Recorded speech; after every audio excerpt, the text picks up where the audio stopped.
오늘 말씀을 보면 다윗이 주변에 있는 나라들과 싸워서 승리를 거두었음을 보게 됩니다.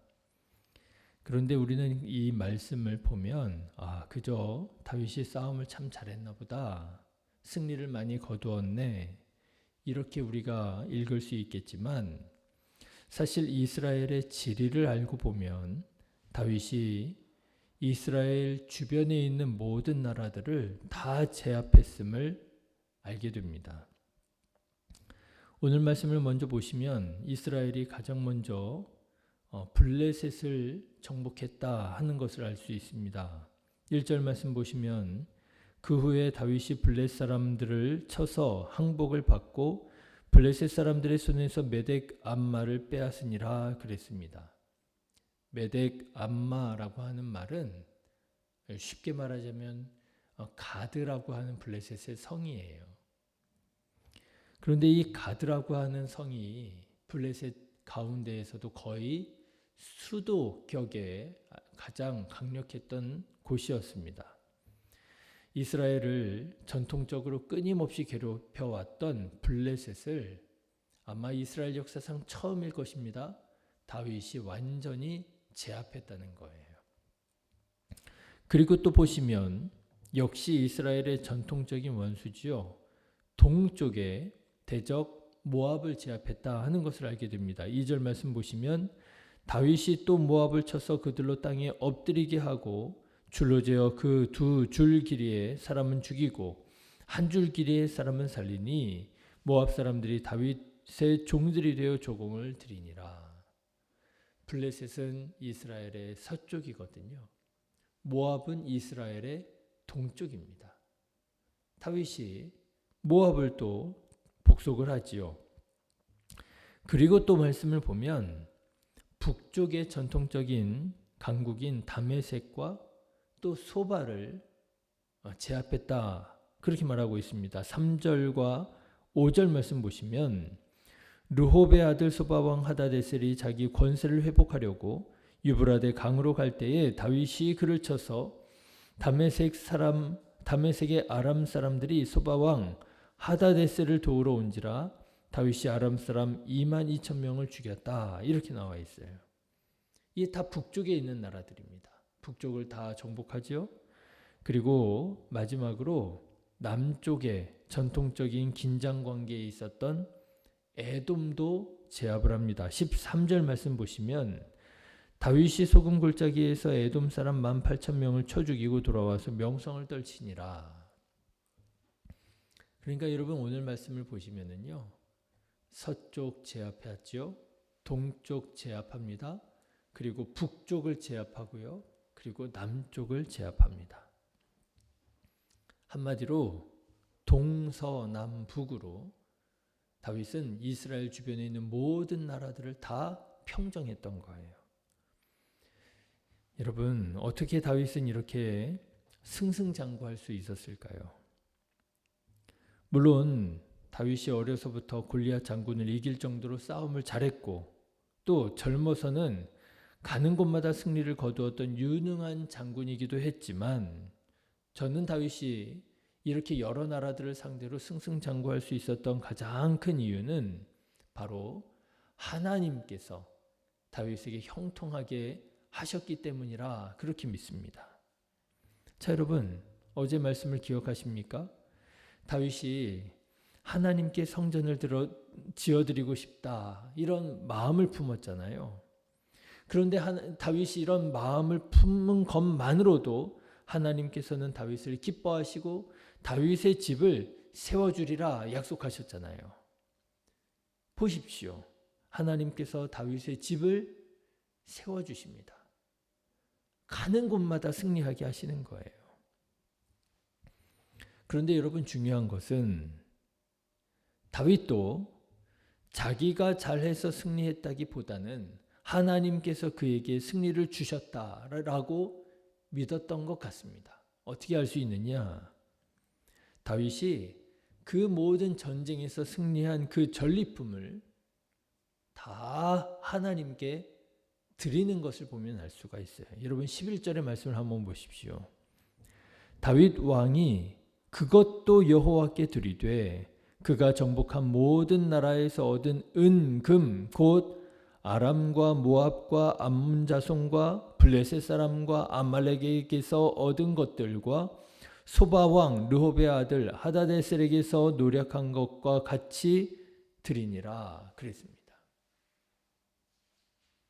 여러분, 전리품이라고 하는 것은요, 절대적인 의미가 있습니다. 바로 승자가 요구할 수 있는 것이에요.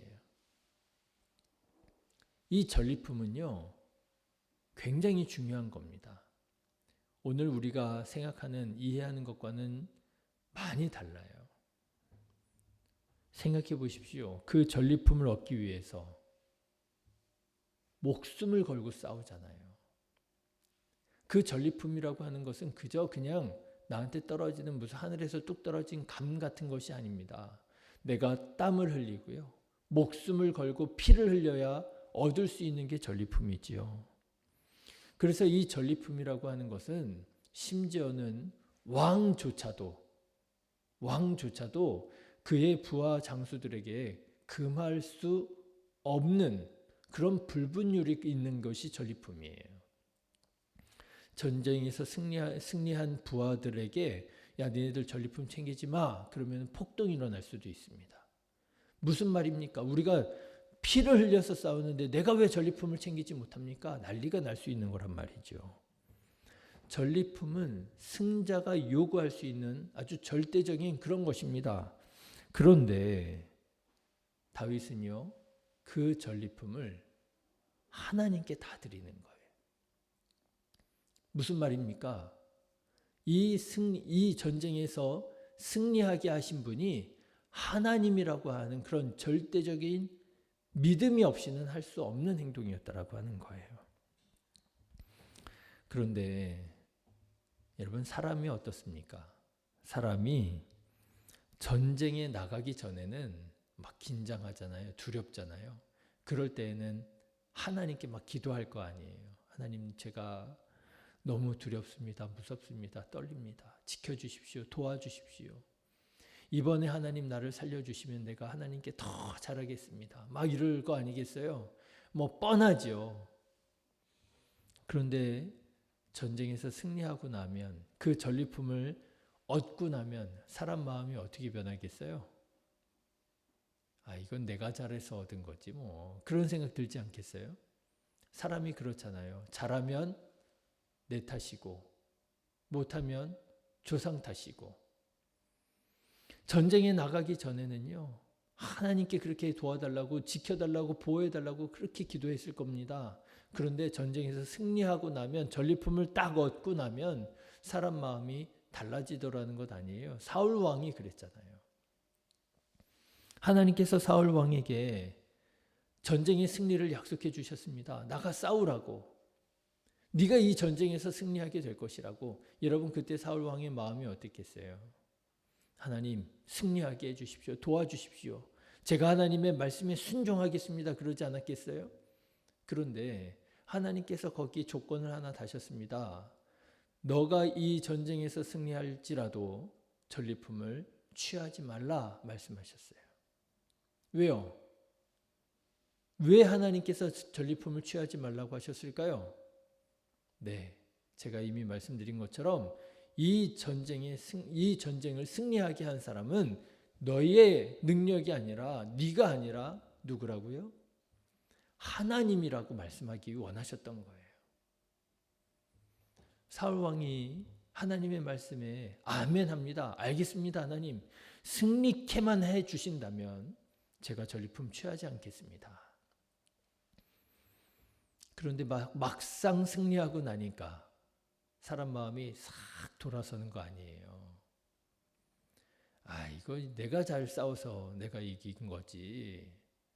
내가 얼마나 유능한데. 그러면서 전리품을 챙겨왔잖아요.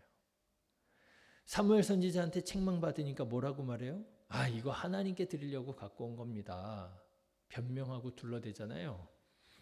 네, 그게 사람 마음이죠. 들어갈 때 마음 다르고 나올 때 마음 다르고. 잘 되면 내 탓이고 못 되면 주상 탓이고. 그런데 여러분 오늘 말씀을 보십시오. 다윗은 그러지 않았어요. 다윗은 사울 같지 않았어요. 다윗은 목숨 걸고 싸워 승리하여 얻은 그 전리품을 하나님께 드립니다. 이 전쟁을 승리하게 하신 분은 하나님이시라고 하는 사실을 고백하고 인정했던 거예요. 다윗은 어려서 골리앗과 싸울 때 이런 말을 했습니다. 여러분 아마 잘 아실 거예요. 골리앗이 어린 다윗이 자기랑 싸우려고 나오는 것을 보면서 막 그냥 비아냥거리고 조롱합니다. 그러자 다윗이 이렇게 말해요. 또 여호와의 구원하심이 칼과 창에 있지 아니함을 이 무리에게 알게 하리라. 전쟁은 여호와께 속한 것인즉 그가 너희를 우리 손에 넘기시리라. 전쟁은 여호와께 속한 것인지. 이게 어린 다윗이 가지고 있었던 신앙과 믿음이었습니다.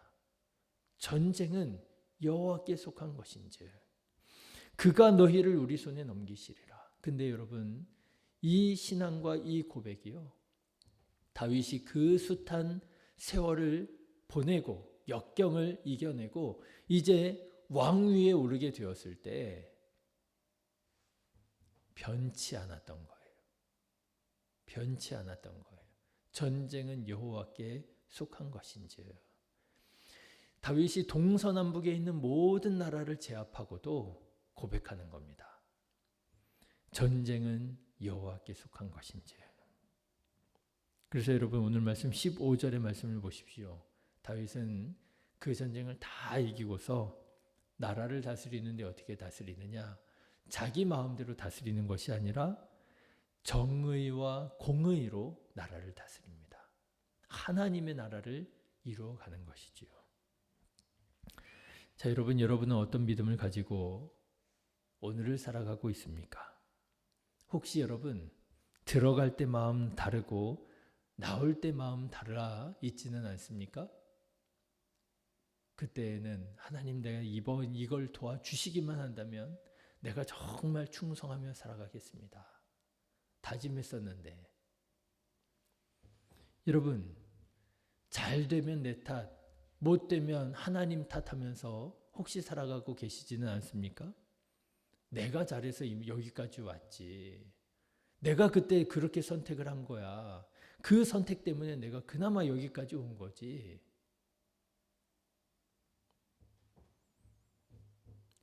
성경은 오죽하면 이런 말도 합니다. 잠언에 보면은요.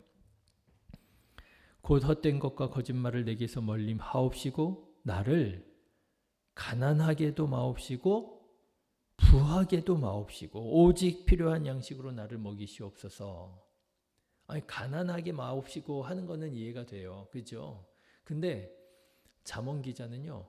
부하게도 말래요. 왜 그럴까요? 이렇게 말합니다. 혹 내가 배불러서 하나님을 모른다. 여호와가 누구냐 할까 하오며. 자기도 자기 마음 모르겠다는 거예요. 자기도 자기 자신을 신뢰할 수 없다는 거예요. 내가 부자가 되면 사람 마음이 싹 달라져서 내가 잘해서 부자가 됐지. 내가 열심히 해서 부자가 됐지. 내가 그때 선택 잘해서 부자가 됐지. 무슨 하나님이 무슨 나에게 복을 주셨어? 하면서 하나님을 모른다. 여호와가 누구냐? 하더라고 하는 것입니다.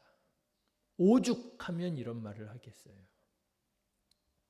사랑하는 성도 여러분, 범사의 하나님을 인정하고 다윗처럼 고백할 수 있는 저와 여러분 되시기를 주님의 이름으로 축원합니다.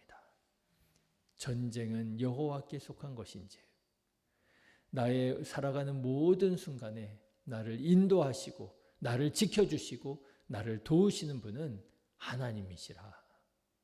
하나님을 인정하고 하나님께 영광 돌려드리는 저와 여러분 다 되셔서 다윗처럼 가는 곳마다 승리하게 하시는 하나님의 복을 받아 누리게 되시기를 주님의 이름으로 축원합니다. 기도하겠습니다.